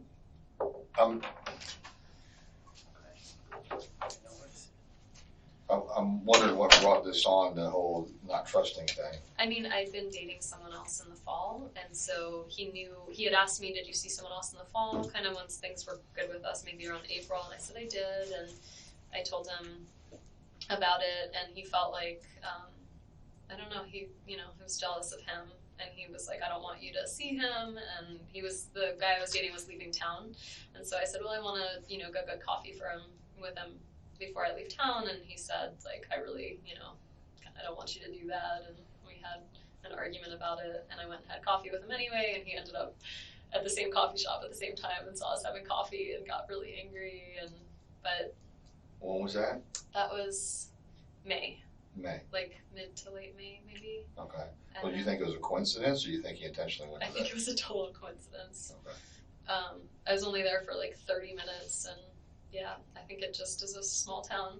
Okay. All right. What kind of car does Jeff drive? I'm really bad with this. It's silver colored. I think it's a Nissan. It's very old and very rundown. Markel wasn't likely to be a threat to Adelson's boyfriend, even though her comments suggest he is a jealous and distrustful person. He would have known that Adelson had no interest in getting back together with her ex, and would have been more likely to do harm to someone he saw as a potential rival. Silver Nissan? Gray, silver. Okay. You don't know what year or how many doors or anything? I want to say 2 doors. 2-door? And I don't know what year it is. I have no idea. You pretty sure about the 2-door? I'm pretty sure. I feel like, yeah, Is it his car exclusively? exclusively. He doesn't even have to share it with anyone. Okay. Does he live alone? Mm-hmm. Where does he live? He lives in an apartment complex. I've actually only been over there once because he was kind of embarrassed. It's a basement apartment, and it's off Park Street. I think it's called Victory Gardens. Okay. It's like between Park and Appalachie. Mm-hmm.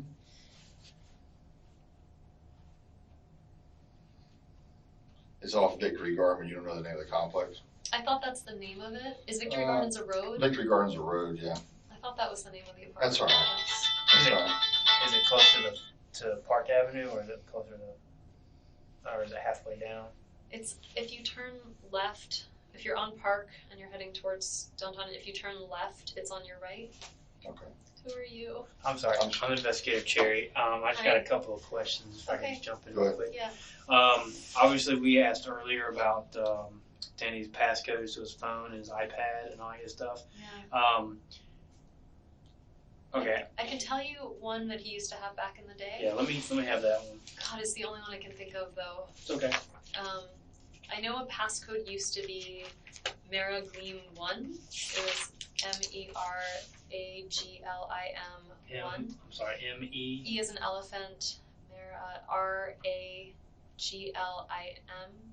Meraglim 1. 1. But this is like. A while ago. It's a while I got that. Well, here's the thing.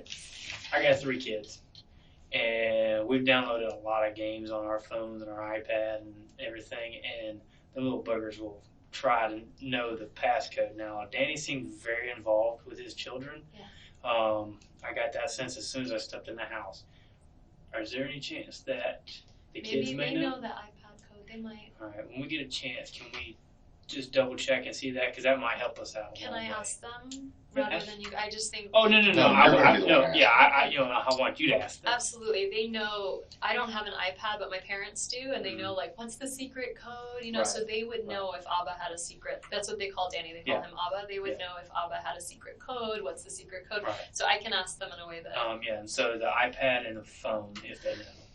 Does his Give me- phone give have me a the- passcode? Yeah. Do you have his phone? Yeah. Let's get it. Here's the kid's date of birth. I was thinking maybe that. I mean, I don't know. Usually people use, like, dogs. We don't have a dog. He didn't have a dog growing up. Yeah. Well, the texts are telling me that it was possibly a number. Like mine's a number, and not That's what necessarily I a would. word. Yeah, I would think it would be a number. Yeah. So I was thinking maybe birthdays and whatnot. Yeah. So The one son's birthday is July 29, 2009. Which one's that? Benjamin. That's Ben. And any other ones is October 13th, 2013. No, 2012. I'm sorry, 2010. 2010. You were wrong. I know. That's Lincoln. I was there for it. You were there. Yeah. Okay. Yeah, mine are 6, 3, and 8 months tomorrow. Oh wow. Okay, just let me know. Okay, so I will, as soon as I see them and it's appropriate, I'll ask them and see if I can find out. Well, he can try the 2 date of birth now. Oh, so- yeah, no, of course. I just meant in terms of asking them what's Right. obviously Yeah, their code. And it's maybe important to kind of get that out of the way.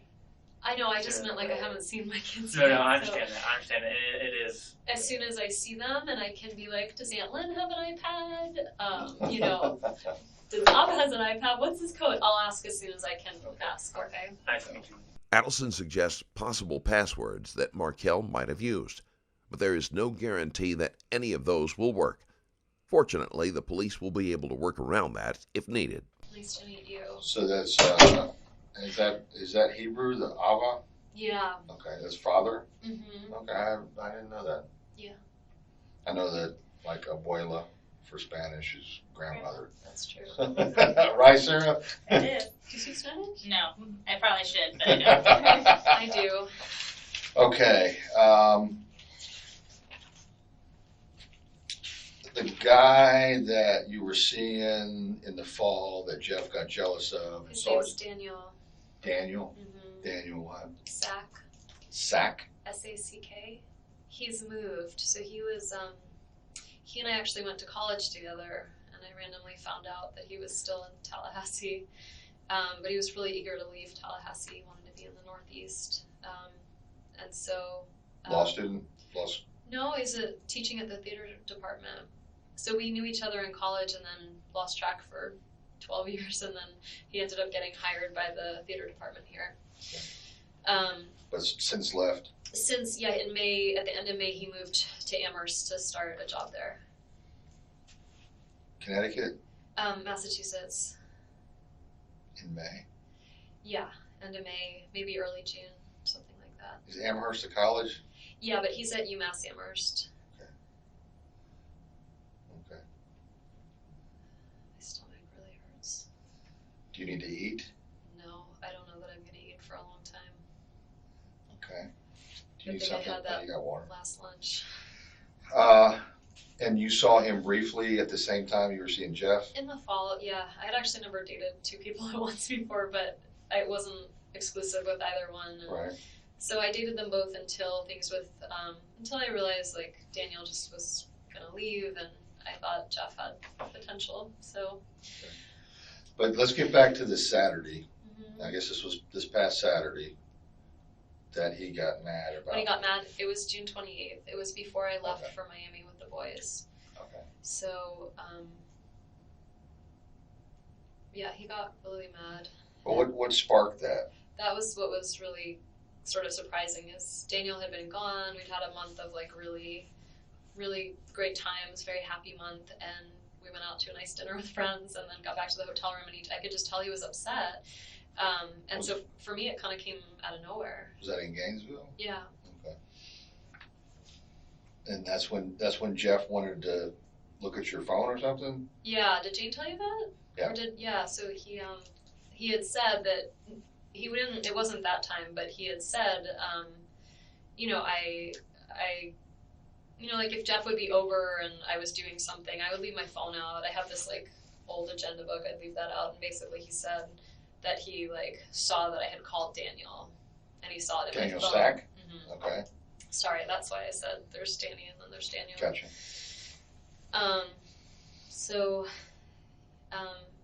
So it had really upset me that he had gone through my phone and that he had, I was just, the whole time I was just kind of crying. I was just really sad. I felt like we had a great relationship, and his behavior made me think that I couldn't really be with someone like that. And I didn't really say much other than I was just really like, no, I didn't cheat on you. Like, yes, I saw Daniel in the fall. Like, no, I haven't seen him more than as a friend since February. And like, if you don't trust me, we can't really do this. So, and then he was, you know, really sad and apologetic and was like, oh my God, you know, you're the best thing that's ever happened to me and I'm going to lose you. And I never really thought I would be in a police station talking about my relationship. Well, I understand that it's potentially relevant. so when this was on the 28th of June in Gainesville. Yeah, so we drove back that Sunday morning, and I cried the whole way. We drove back to the house, and I told them, like, my parents don't believe that I can drive the boys down to South Florida by myself, so they like to drive up and help me drive down with them. So my folks were coming up that Sunday. So Jeff left, I had a couple of hours, my parents came up, and then Monday morning I went and picked up the kids, and that was the weekend that Amy was visiting, Danny's girlfriend. Okay. So that was my first time meeting Amy, so I went to our former house, and I was really, you know, anxious to meet Amy and kind of sad about 620.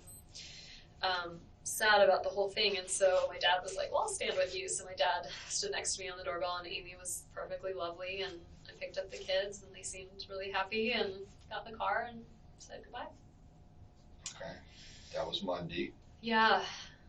And then I was in Coral Springs or Miami with my folks, and my other brother came down. It was my dad's 70th birthday on July 5th, so we had a party for him, and I had Skype contact with Danny and the boys. And so after we left the next day, he flew up to New York and was in New York that whole time. Who? Danny. Okay. So Amy went back, and the next day Danny went back to join her, and so he was in New York the whole time I was in. He flew back July 11th. Okay. In time to pick up the boys on that Friday afternoon. Okay. Adelson's family wanted her to get away from Markel as much as possible and encouraged her to take the vacation. One of the major issues of the custody battle was Adelson's desire to move, but Markel would not allow it because it would limit his time with his sons. Let's get back to Jeff after you come back to Tallahassee, and I can't remember which day. So I had lost my voice. So I got back to Tallahassee. My parents came with us, and then Saturday morning I took my folks to get their rental car. They left, and frankly I had a cold and I wasn't feeling well, so I kind of just was in my house all day Saturday. Sunday, Jeff and I made plans to go see. So Sunday the 11th, 12th. Your phone. Yeah, Sunday the 13th. You hadn't seen him since you drove back on the 29th. That's right. So July 13th, I saw him. We went to a movie and then got some dinner and we're talking, and it was confusing because I missed him and it was nice to be with him, but I also felt kind of like uncertain given his behavior in Gainesville. I have kids. I feel really protective of, you know, if someone. And that'll be the 13th. The 13th is when I went out with him. Okay. That's a Monday? No, it was a Sunday. And then the 14th was the night I went to yoga, and he came and seemed to want to like go out a lot the rest of the week, and I just knew I needed some headspace to figure out what to do. Okay, the 13th you went out with Jeff, went to a movie. The 14th you went to yoga. Mm-hmm. He went to yoga. Yeah. But no discussion. Oh no, you email him later. And say just I'd like a week off. And I'm sure, I mean, I don't know, like, you can find it in my phone. It'll be in my email track of what I sent.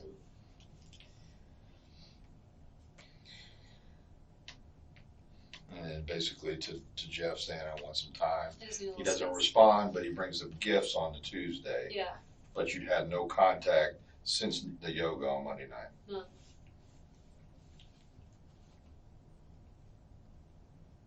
Okay. Nothing, no contact at all since? No text, no email. I told him, I said no text, no email, no nothing. Like. Is Jeff a violent person? No. Not at all? No. Jeff own a gun? I don't think so. I mean, my guess would be like 100% no, but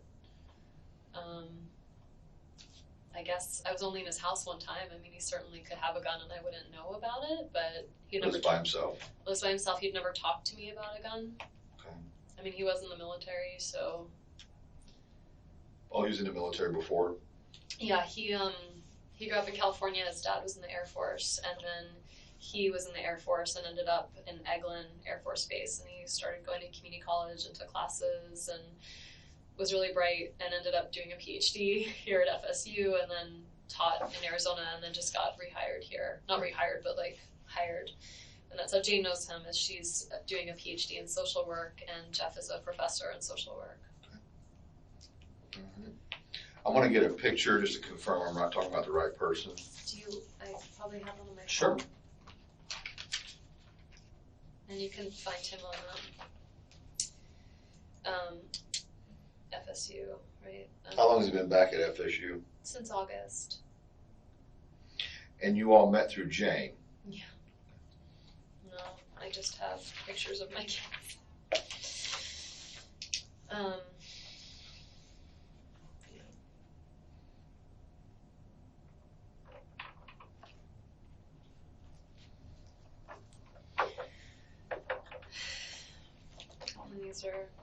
This is from my dad's 70th birthday with my mom and dad and my boys and me. Wow. And they're super cute. Very nice. He's a young 70s. Yeah, the boys have blue eyes. Danny has blue eyes too. He's lovely.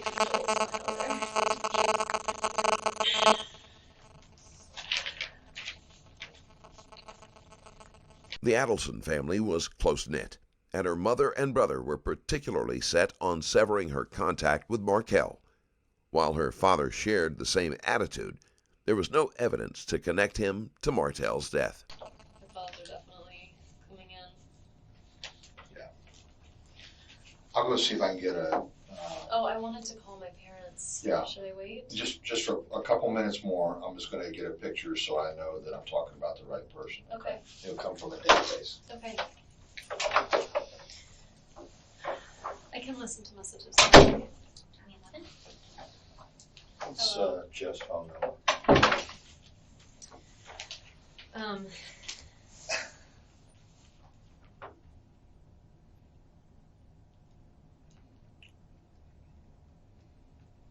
have his work number and cell phone. The work number would be the Who is that? the Bainbridge, Georgia. I bet you that's the Greenbergs and Cairo that I was saying, Alex and Maya. Do you think we should talk to them? Not right now. 294. So that's his, the 294 would be his cell. The other number would be his office number. Okay. All the news is already on. People's seen it. Well, they just know. I don't know what they shooting on put out. Trescott, I Yeah, think. that's basically what's going to happen. Okay. My kids are not going to see the news, so I'm not worried about that. I guess you're just telling the story. No, I'm saying that's probably why these people are trying to Are get a hold of you now. Yeah. I need to go back. I need a timeline here. Mm-hmm. What time did you wake up this morning? A little before 8. I know that because the repairman was supposed to be here between 8 and 12, and I didn't set an alarm. So I woke up like, oh God, I need to put some clothes on and get ready. Okay. What? At 8 o'clock. He called, or like my mom called. I could see what time the calls came in, but let's see, starting this morning. Yeah, my mom called at 8:09. And then the repair guy called at 8:08, then my mom called at 8:09. I guess he called her to trying to so then the repair guy called, and I don't remember exactly what time he got there, but like between 8 and 9, probably closer to 9. Okay, what time did he leave? Around 10. He could probably tell you, like he'll have a record of what time he Okay. called in to figure out whether to repair it or buy a new one. Okay. So he'll have a record of his calls too. Okay, before 10 a.m.? A little before 10 a.m. he Yeah. left. Okay. And then you went back to working on papers and so forth? Yeah, I was making some breakfast. I remember I was making oatmeal, so it was taking a while. It was like that kind that you have to stir for a long time. and I was talking to Charlie, so there's my call to Charlie, and then I called Renee, my friend who's interviewing for a job at FSU today. She was driving in, and I wanted to wish her good luck and see if I could meet her for a hug at some point today. Okay. So that was at 10:24. I called my friend Tova back at 11:22. I think I was just, in between working on the paper, being distracted. So between 10:24 and 11:22, all right, 10:24, you're talking to Renee. I talked to her for 18 minutes. Okay, so now we're up to 10:24, 4:24 plus 18, we're at 40 something. The detective wants to go over the timeline again, although he doesn't expect many major discrepancies. Most of Adelson's morning will be confirmed by her phone records. 42? Yeah. Then I went back to working. And then I tried Danny again. I left a message at 11:42 a.m. It's probably just 27 seconds. I just left him a message. And this is all at your house? Mm-hmm. Yeah. Okay. Well, the reason I'm getting down to this, I'm trying to whittle this down with what they pulled from your phone. Mm-hmm. Did you ever leave your house before you went to the liquor store and got turned around on Prescott? No. Never left? No. Okay. Right. And so at 10:42, you're done with the call from Renee. Yeah. And you don't make another call again, according to what I have here. You called Tova At 11:22. at 11:22. So between 10:42. I worked for a total of like 20 minutes. It's a good thing I'm not on a timesheet. Okay. Okay. So from 10:42. And you know what? If you took my computer, you could probably find records of like what time I saved the document. And I'd be happy to sign a waiver so you could look at my computer. And 10:42 to 11:22, you're working on paper. Mm-hmm. And then when you remember the call to Tova. Mm-hmm. And that was, I just left her. She had called. I was just returning her call, okay. So I just left a message. And then I tried Danny. I left him a call. I worked in between. Once again, it would be good. I'll get you my computer if you want to take a look at the documents. I just have to validate all of this. That's all. So. And you could probably go to my email records, which you should have. When you guys did the phone, you did the email records, so you would have of like what time I sent messages. Were you sending email messages during those times? Yeah. Okay. Yeah. Between 10:42 and 11:22. I think so, because I don't remember exactly what time, but before I left the house at noon, I sent off the edits, like the citations to the law school library to have someone look at my citations on this paper that's due that I no longer care about. Okay. And so how can we say, do you have some way of showing a timeline of when I sent email? No, when you left the house. Oh yeah. So the only thing I have that is, the only thing that I guess I have is I was waiting to call back this colleague of mine, Joe Davis, and I called him from the car at 12:27, and he was the first call I made as I was pulling out of the driveway. So that was like 12:27. That's leaving the house. That was leaving the house. So I got into the car, I put on my earpiece, I called Joe, and Joe was busy with a colleague. And then I was returning phone calls. I called back this woman, Laura, that was at 12:29. And then I called my friend, Jeff Skopek, who's different Jeff, lives in Boston, just had a baby. And so I was catching up with him about his baby. And we were on the phone about 16 minutes. I was on the phone with him on the way to the liquor store. Joe Davis was the one at 12:27? Mm-hmm. Okay. And I actually spoke with Joe. Laura, I left a message, and then Jeff I spoke with for a while, and then the connection cut out. I went into the liquor store, I tried him back again. We talked for a few minutes, connection cut out again, and I was like, I'm at lunch, I'll just call him back later. Okay. When you went to the liquor store, did you already know what you're going to get, or you had to? Yeah, I had the name of, I don't know bourbon, but I was supposed to go to this party tonight. It's like a stock the bar party, and so I asked my friend what do they like, and she wrote down the name of the type of bourbon, so I went in the store to get Bulleit, at Bourbon. And so I asked the guy in the store, like, where's your bourbon? And so he showed it to me and I found it. Okay, On so sale. you just went, he pointed out where the bourbon was, Yeah. and you go there and you just grab the brand that's familiar by the name? Yeah, that's what they said they wanted. So. Okay, so you didn't discuss with the clerk whether this good, whether No. it's bad? The only thing I said I discussed is I walked over and he was like, can I see your ID? And I was like, why are you laughing? I could be 18. Okay. I was like, and so I was like, I love to be asked how old I am. I'm like, I'm old as dirt. Here you go. And so I handed it to him and he's like, you're not old. Okay. So anyway, we had like a little banter and he was like, your eyes are so blue. And I was like, thank you. And then I left. That's it. Yeah. Will you put his name underneath there, please? This is so creepy. Just print his name. That looks like him as a student. I wonder if that's like. Oh, will you sign it as you're saying that's who Jeff Lacoste is? Do you want me to like? Just sign your name and the date. Okay.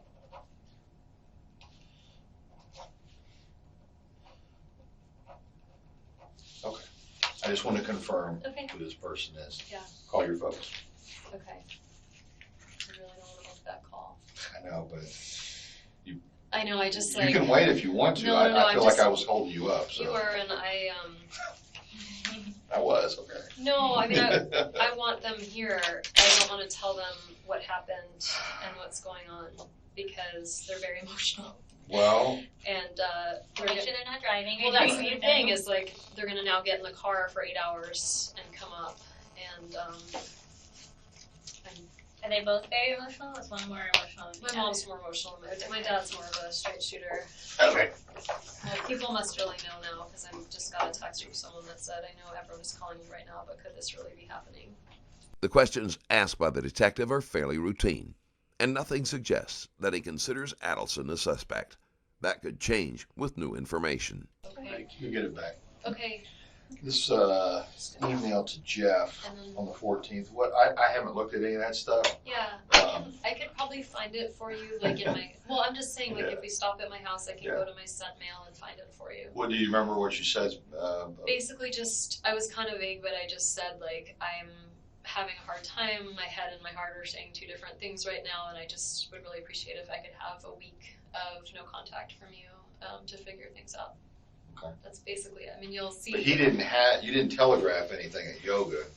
I You mean, waited till after you got home, right? he was really like, let's go out tomorrow, let's do this, let's do that. I was having trouble saying no, but I was feeling kind of pressured, and so I just no. I mean, I'm a little bit on the passive aggressive side, so I was having trouble like with the confrontation.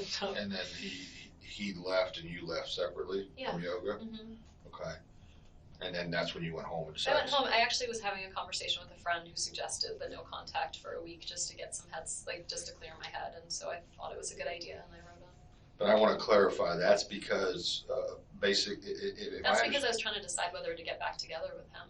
Well, because of the lapse in time for the 28th of June. That lapse in time was because I was in Miami with my family, so But it was separation. there was separation, but I was Only for the trip. 24/7 with the kids. I wasn't like, I don't know, I was just in full-on mommy mode. I wasn't like thinking of what was going on with Jeff. I kind of wanted to be in Tallahassee and like feel his absence and be here and know like, am I missing Jeff or am I missing having a boyfriend in general? Like, I just wanted to get some clarity for myself. All right. When you're in Miami or South Florida, I guess Coral Springs, isn't it?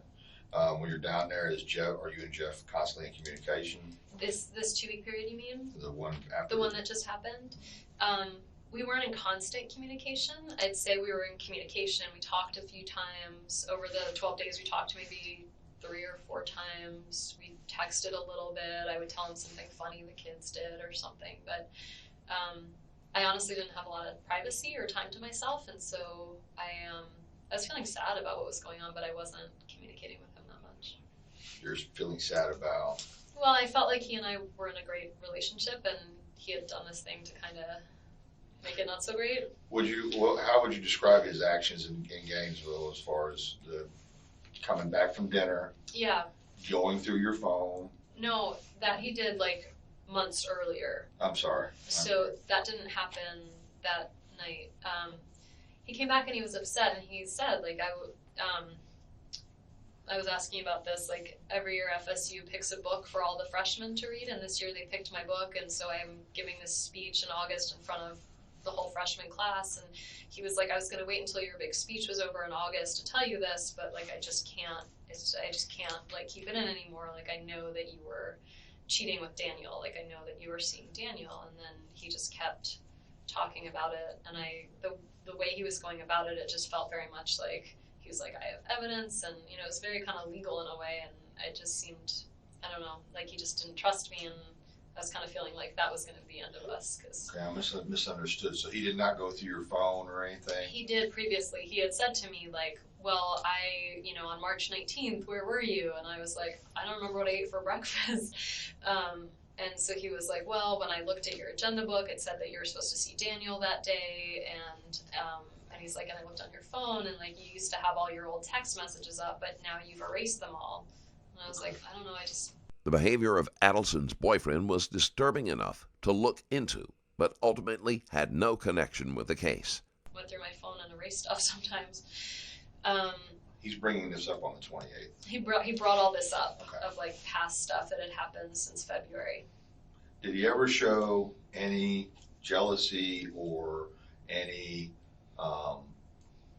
anger towards Danny, or was it all Daniel? He was jealous of Daniel. He was not jealous of Danny. He spent a lot of time talking to me through, like, it's been a contentious divorce. I mean, it's been a hard time, and so he would talk to me through things I would be upset about. Sorry, it's gonna happen now, I guess.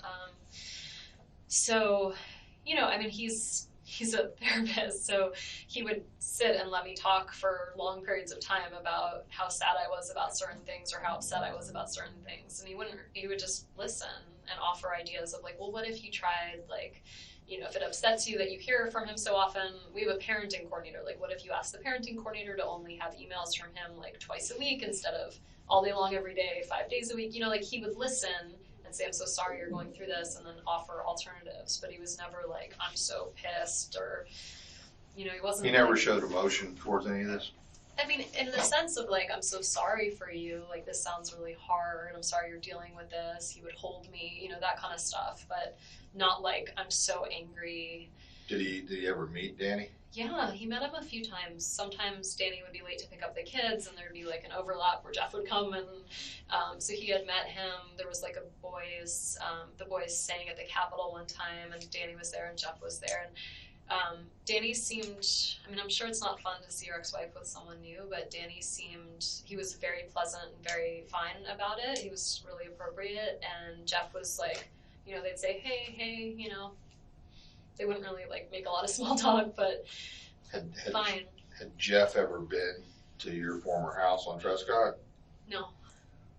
Would he have any reason to go there? No. Does he know where? I think he would know where it is, because I would sometimes take Trescott and sometimes not, kind of depending. Like, if I knew the kids were there and I thought I might have the chance of, like, running into them, then I didn't take Trescott. If it was, like, nighttime and we were driving back from somewhere, sometimes I would take Trescott and I would be like, there's my former home. You know, like, it's, you know, I would point it out. With him in the car? Yeah. Okay.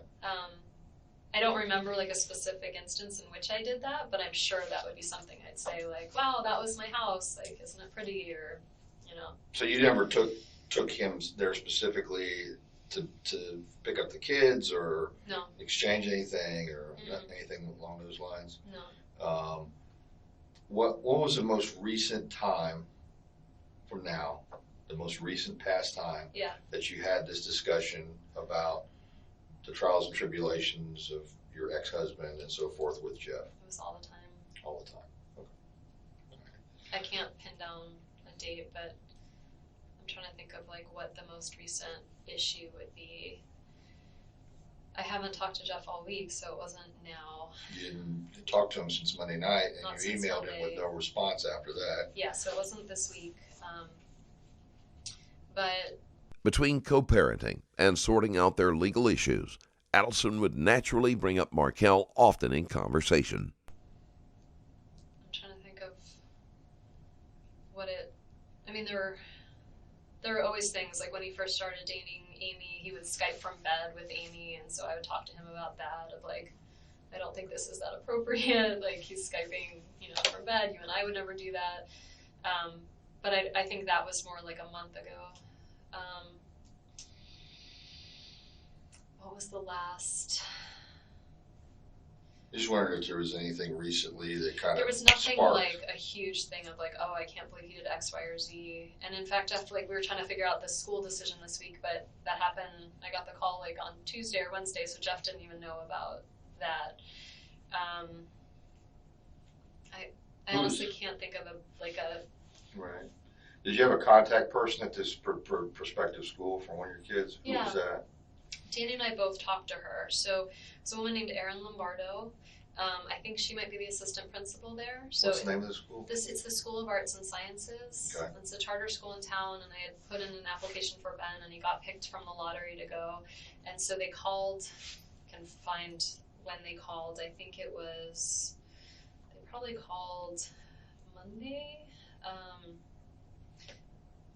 I can't actually remember what day. They called at some point this week, maybe Monday or Tuesday, Wednesday maybe, and then Danny and I were trying to figure out whether this was a good option for him. And so what night did I was at work on Thursday morning. So I talked to Erin Lombardo Thursday morning, and she said that she'd had a lengthy conversation with Danny the night before. And I was like, oh, I'm sorry, you have to do this twice. And she's like, I'm used to blended families, it's okay. And so he had a long conversation with her Wednesday night. I had a long conversation with her Thursday morning. This past. Erin, yesterday. All right. You did a note to yourself referring to something about, if you want to look it up on your phone. I think I had to buy super glue. No, it was before that. It was to JRL, or it was in reference to JRL as a note to yourself. Mm-hmm. What did I say? You said, I can't remember what exactly it said. Something to the effect of something. Note, like about, in the notes? Yeah, you have a note thing or a date book thing or something. Yeah. I don't see it. I don't see a JRL thing. But okay, And what's do you refer to? Do you ever type anything? Jeff. That's Jeff. Do you refer to it as JRL? Sometimes when I write his name down, just because I have other friends named Jeff. So. Okay. I'll have to look. I'll have to go get it. Yeah. If I'll see what exactly. Mm-hmm. Just want to check on that reference. I'm running out of juice. You can look at the full one. It's kind of hard to see here because it printed sideways. Do you think there is insecurity that has nothing to do with something? But is this like a? It's a calendar thing. So it's telling you to talk to JRL. Oh, okay, yeah. So I have been talking to friends this week about like what to do about Jeff, whether to get back together with him. And yesterday I talked to my friend Joey, who had some ideas. And so I put that in my calendar for Monday because that'll have been a week since I've not talked to him. So Right. I put it in to remind myself like, okay, now it's been a week, and of like to ask him these questions. Like these are the things I was thinking about, things I want to talk to him about. And when you're referring to this, you're saying Daniel, not Danny. Daniel Sack. That's who you're saying. His aggression or his jealousy, however you want to describe it, Yeah. is towards Daniel Sack. Because Jeff really felt like, yeah, no, it's all about Daniel Sack, because Jeff just felt like everything was fine now that Daniel has moved to Amherst, and I kind of felt like if you're going to be insecure, it's going to be someone else some other time, but it's not just Daniel, that it's like something going on. But this has never happened. This is for this This is coming my Monday. calendar for Monday I'm writing down things to talk to him about. Okay. Makes me sound like a total weirdo. No, that's fine. I just was curious because I saw What it is, Daniel, and I yeah. know you told me it's to you to Well, because I your dated him, ex-husband and is it's Danny. like, and he goes by Danny, like anyone who's friends with him. Nobody calls him Daniel. Okay. I mean, it's just his given name, but there's not a person on earth that calls him that knows him. So he goes by Dan or Danny, and his niece and nephew call him Bo. A lot of the family calls him Bo Okay. as a nickname. All right. But Daniel Sack is Daniel Sack. Okay. Yeah. All right. The detective makes sure to establish that Adelson's boyfriend has directed his jealousy toward another man rather than Markel. When was the last time you talked to Daniel Sack? I talked to him this week. Okay. Um, Everything's fine with him? yeah, he's living in Massachusetts. He's happy. Okay. We had a nice chat. Okay. I mean, he's my friend, and All right. yeah. Okay. We're going to get ready to leave here just a minute. Great. And I think we've determined We're that, gonna go to my house. I'll Right. give you my computer. right, and passcode or whatever. Yeah. And then from there, you're going to go to the friend's house. Mm-hmm. I'll pack a bag and we'll go. Okay, so Joanne Joanna? is gonna come with us. Yeah. I think my friend Jane is outside. She said she's parked outside TPD in case I need her. So we can tell her, I guess, that Jane? Jane that was here. McPherson? Yeah, Mm-hmm. that I don't need her, I guess. I mean, she can come with, but We just want to make sure you get someplace that you're comfortable, and you've already told me enough reasons that you feel like that maybe whoever did this. I don't want to go home. Right. So we're going home just to get the Okay. clothing, the computer, and then we can get you onto the Okay. other, I can't remember their names now. Alan and Lynn. Right. They live really close to me. Okay. You look like you've had a long day. I have. Okay, so we'll be getting ready to go in just a minute, okay? Okay, well, I don't have a lot of stuff to take with I me. know, Can I I know. throw out the tissues in the trash can? Yeah, but we're not there yet. I just wanted to. I'll get a trash can for you before you go, don't worry. Okay, 'cause I've Luis Rivera accepted a plea deal and was sentenced to 19 years in prison. Sigfredo Garcia was sentenced to life in prison without the possibility of parole. For her part in the crime, Catherine Magbuana also received life in prison without the possibility of parole. Charlie Adelson managed to avoid a trial until 2023, when he was sentenced to life in prison, plus an additional 30 years for conspiracy and solicitation. Donna Adelson attempted to flee the country, and her trial will be held in September 2024. Wendy Adelson has yet to be charged, although there is suspicion that she was involved in the conspiracy. If you enjoyed this video and want to support me further, there's a Patreon link in the description where you can do just that. Thank you for watching. Stay safe.